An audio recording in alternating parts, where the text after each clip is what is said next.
Ayo membaca. Siti, Dayu, Lani, Udin, Beni, dan Edo ingin belajar membuat tempe. Di sekitar tempat tinggal mereka ada tempat pengolahan tempe. Sebelumnya mereka telah membaca beberapa informasi tentang pembuatan tempe. Yuk, bacalah teks bacaan berikut ini. Judulnya Cara Membuat Tempe. Kedelai merupakan hasil perkebunan yang memiliki banyak manfaat. Tempe adalah salah satu hasil teknologi pangan dari kedelai. Cara membuatnya cukup mudah. Kacang kedelai digunakan untuk membuat tempe. Selain itu, ditambahkan ragi tempe serta daun pisang. Pertama, kacang kedelai dicuci hingga bersih. Kemudian direndam selama 12 sampai 18 jam.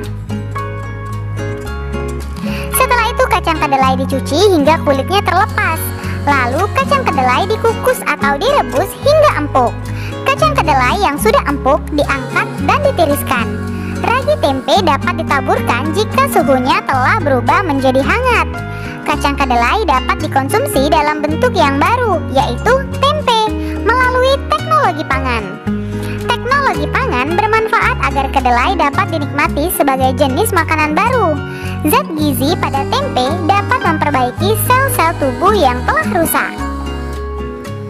Nah, tahukah kalian bahwa kacang kedelai dapat dikonsumsi dalam bentuk yang baru, yaitu tempe, melalui teknologi pangan. Teknologi pangan bermanfaat agar kedelai dapat dinikmati sebagai jenis makanan baru. Zat gizi pada tempe dapat memperbaiki sel-sel tubuh yang telah rusak.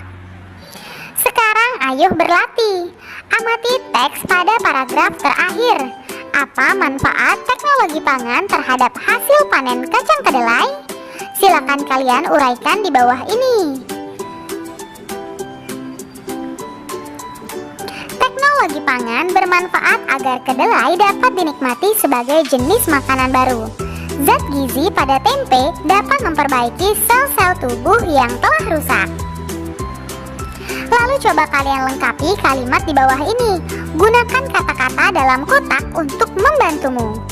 Tempe merupakan salah satu makanan yang diolah melalui teknologi pangan. Bahan utamanya adalah kacang kedelai dan ragi tempe. Ragi tempe berguna dalam proses perubahan dari kacang kedelai menjadi tempe. Ragi tempe ditaburkan di atas kacang kedelai saat suhu kacang kedelai rebus telah turun menjadi hangat. Setelah 1 atau 2 hari, kedelai akan berubah menjadi tempe. Nah, konsumsi tempe akan memberikan manfaat yang baik bagi tubuh. Sekarang ayo mengamati.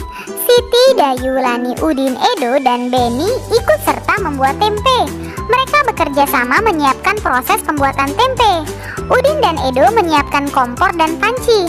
Dayu mencuci kacang kedelai dibantu oleh Lani. Siti dan Beni bertugas merebus kacang kedelai. Nah, Siti harus mengisi panci dengan air. Panci yang tersedia berukuran besar. Gelas untuk menuang air berukuran kecil. Siti menghitung banyaknya gelas berisi air agar panci terisi sampai penuh.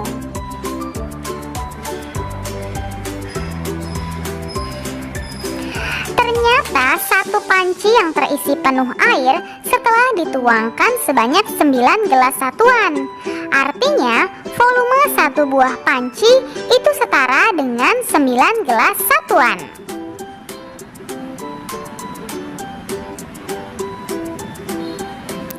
Nah, sekarang ayo berlatih. Jika air di gelas dituangkan ke dalam panci, lingkari volume air yang lebih banyak. Ternyata volume air yang lebih banyak adalah gambar yang kedua. Kita lingkari seperti pada contoh. Nah, sekarang ayo berdiskusi. Bacalah teks bacaan berikut ini. Setelah membuat tempe, Siti dan teman-teman akan mengolah tempe yang sudah jadi. Mereka membayangkan menu masakan yang akan dibuat dari tempe. Siti ingin membuat tempe balado karena Siti suka pedas. Edo ingin membuat semur tempe karena Edo suka rasa manis. Lani ingin membuat tempe asam manis karena Lani suka rasa asam dari saus tomat. Beni, Dayu, dan Udin lebih suka tempe yang digoreng. Rasanya asin dan gurih. Namun, Siti memaksa ingin membuat tempe balado. Demikian pula, Edo tetap bertahan ingin membuat semur tempe. Karena tidak ada yang mau mengalah, hampir saja tempe tidak jadi diolah. Keinginan setiap orang berbeda-beda. Jika setiap orang memaksakan kehendak, akan terjadi pertengkaran. Nah, akhirnya Siti dan kawan-kawan berdiskusi untuk menentukan jenis masakan yang akan dibuat. Siti tidak ingin memaksakan kehendak. Siti paham bahwa tidak semua orang suka pedas. Siti memiliki tenggang rasa terhadap teman-temannya. Begitu pula Edo dan Lani. Mereka tidak memaksakan keinginan pribadi. Dari hasil diskusi, semua sepakat untuk membuat tempe mendoan.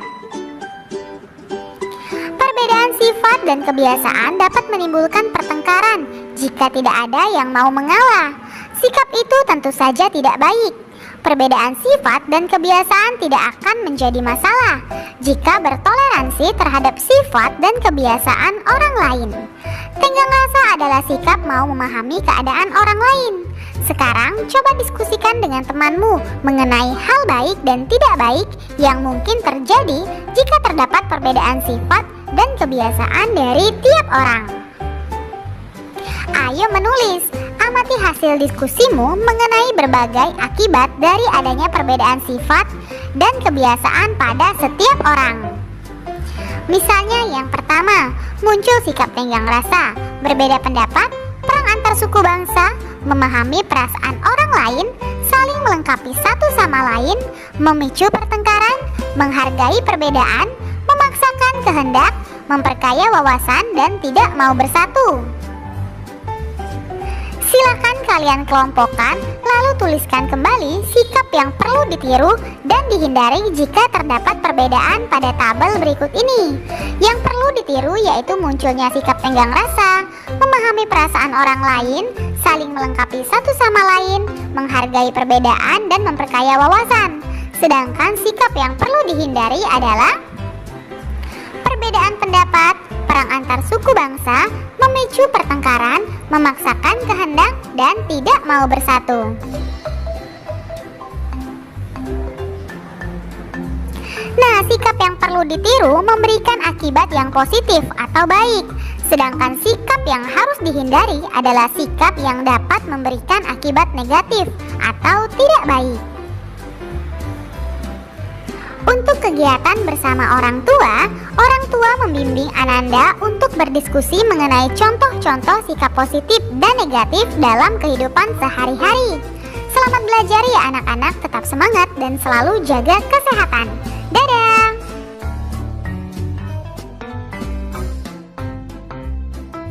Terima kasih, kalian sudah dapat menyelesaikan materi hari ini dengan baik. Kamu memang anak pintar. Ayah bunda, terima kasih ya sudah mendampingi Ananda hari ini. Semoga Ananda memahami materi pembelajaran hari ini dengan baik. Jangan lupa untuk membereskan perlengkapan belajar dan berterima kasih kepada orang tua, serta berdoa setelah belajar. Terima kasih, sampai bertemu di materi selanjutnya. Dadah, wassalamualaikum warahmatullahi wabarakatuh.